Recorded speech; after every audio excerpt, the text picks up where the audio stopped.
సరే జగన్ మీద నేను మొన్ననే చెప్పాను, ఖచ్చితంగా ఓ నెల రోజుల పాటు స్టోరీస్ ఉంటాయి ఈ లిక్కర్కి సంబంధించి. ఎందుకంటే ఈ సూపర్ సిక్స్ సంక్షేమ పథకాలు లేకపోతే ఇతరత్ర హామీలు ఈ చర్చ నుంచి పక్కకి వెళ్ళిపోయింది. నిన్న మొన్ననో వేస్తున్నామన్నారు, అదేది అన్నదాత సుఖీభావ, అది పక్కకి వెళ్ళిపోయింది. అట్లాగే ఏదైతే విద్యా దీవెన డబ్బులకు సంబంధించినటువంటి చర్చ పక్కకి వెళ్ళిపోయింది.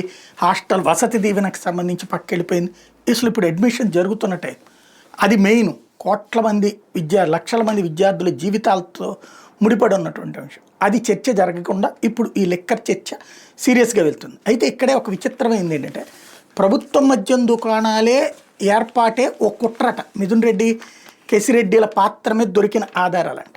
నాకు అర్థం కాంది, ప్రభుత్వ మద్యం దుకాణాలని ప్రైవేటు మద్యం దుకాణాలుగా మార్చినందుకు కేజ్రీవాల్ అరెస్ట్ అయ్యాడు, అందుకు జైలు పాలయ్యాడు.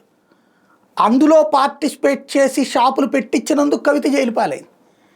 మరి ఇక్కడ ప్రైవేటు మద్యం దుకాణాలు ప్రభుత్వానికి చేరిస్తే కుట్ర ఎట్లా అవుతుంది? ప్రభుత్వమే రెస్పాన్సిబిలిటీ తీసుకుని ఈ టైం నుంచి ఈ టైం వరకే షాపులు, అప్పుడు బతిన్లాడినా కూడా షాపులు పెట్టలేదనే కదా లిక్కర్ తాగే వాళ్ళకి గొడవ.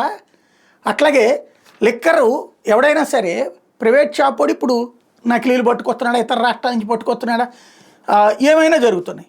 ప్రభుత్వ మద్యం దుకాణాలు ఒక్క నకిలీ కూడా పట్టుకోలేదుగా, ఒక్కటి కూడా ఇప్పుడు జరగలేదు కదా. రెండవది, అప్పుడు ఇట్లా బెల్ట్ షాపులు లేవుగా, పర్మిట్ రూములు లేవు కదా, అవన్నీ లేదని తాగుబోతులు తిరుగుబాటు చేశారు జగన్ మీద. ఇప్పుడు అట్లాంటిది లేదని చెప్పి జనం తిరుగుబాటు చేయడమా, లేకపోతే ప్రభుత్వ మద్య దుకాణం ఉందని చెప్పేసి ప్రభుత్వ మద్యం దుకాణంగా ఉండటం వల్ల అది కుట్ర అవుతుందా అన్నదే ఇక్కడ $1 మిలియన్ ప్రశ్న.